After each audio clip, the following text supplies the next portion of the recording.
140 करोड़ हिंदुस्तानियों के प्रधान की साक्षात मौजूदगी में बीजेपी के राष्ट्रीय अध्यक्ष उनके विश्वास को शाब्दिक विस्तार दे रहे थे और सामने बैठे बीजेपी के 11,000 से ज्यादा पदाधिकारी मौजूदा भगवा राजनीति के पुरोधा के नाम की आवाजें लगा रहे थे।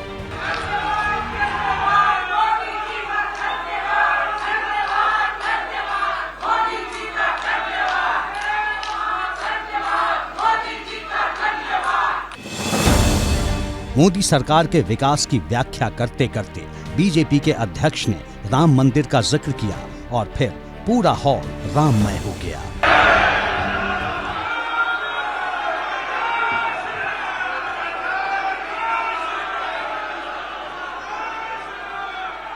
तो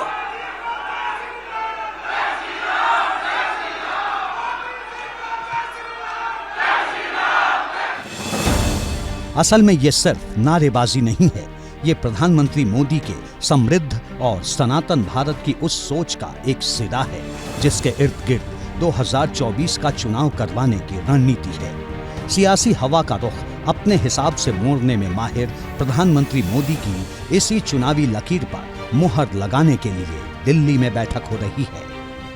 चुनावी आहट के बीच दिल्ली में बीजेपी की बड़ी बैठक हो रही है। 2 दिनों के इस राष्ट्रीय अधिवेशन के दौरान प्रधानमंत्री नरेंद्र मोदी द्वारा चुनावी रणनीति को लेकर के जो एक लकीर खींची गई है उस पर एक तरह से औपचारिक मोहर लग रही है।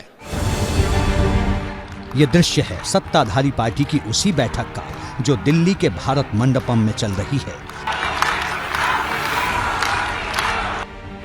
राष्ट्रीय अधिवेशन की शुरुआत करने के लिए खुद प्रधानमंत्री नरेंद्र मोदी पहुंचे थे।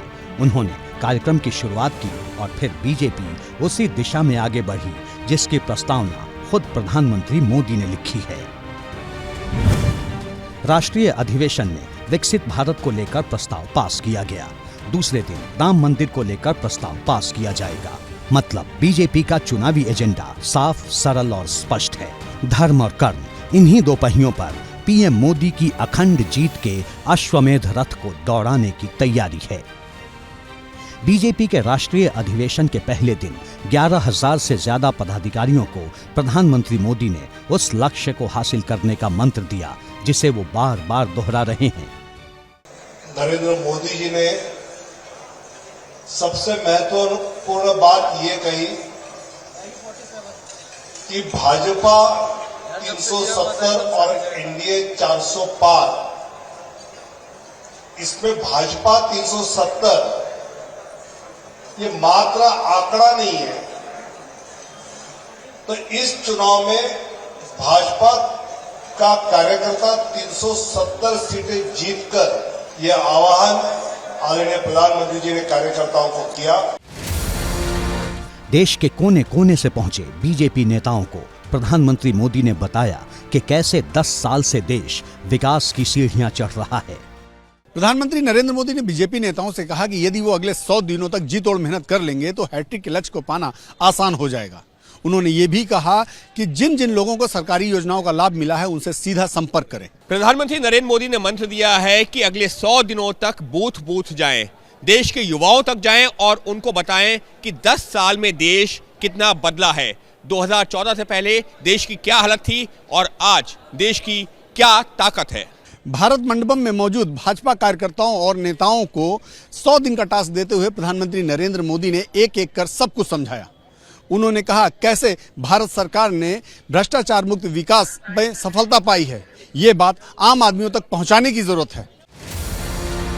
राष्ट्रीय अधिवेशन के पहले दिन पीएम मोदी ने कार्यकर्ताओं को बताया कि कैसे विपक्षी पार्टियां जब आपस में उलझी रहेंगी तब अपने टारगेट को पूरा करना है।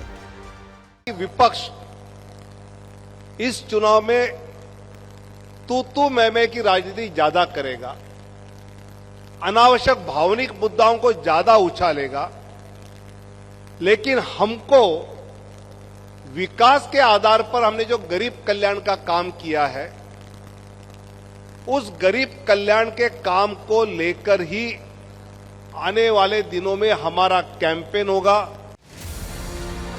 इसी महीन रणनीति पर बीजेपी लगातार आगे बढ़ रही है। जेपी नड्डा जब बोलने के लिए खड़े हुए तो उन्होंने पार्टी पदाधिकारियों को बताया कि कैसे मोदी सरकार के कामकाज को जन जन तक पहुंचाने में बीजेपी के कार्यकर्ता लगे हुए हैं। जेपी नड्डा ने बताया कि गांव चलो अभियान के तहत बीजेपी के कार्यकर्ता घर घर तक पहुंचने में सफल हुए हैं।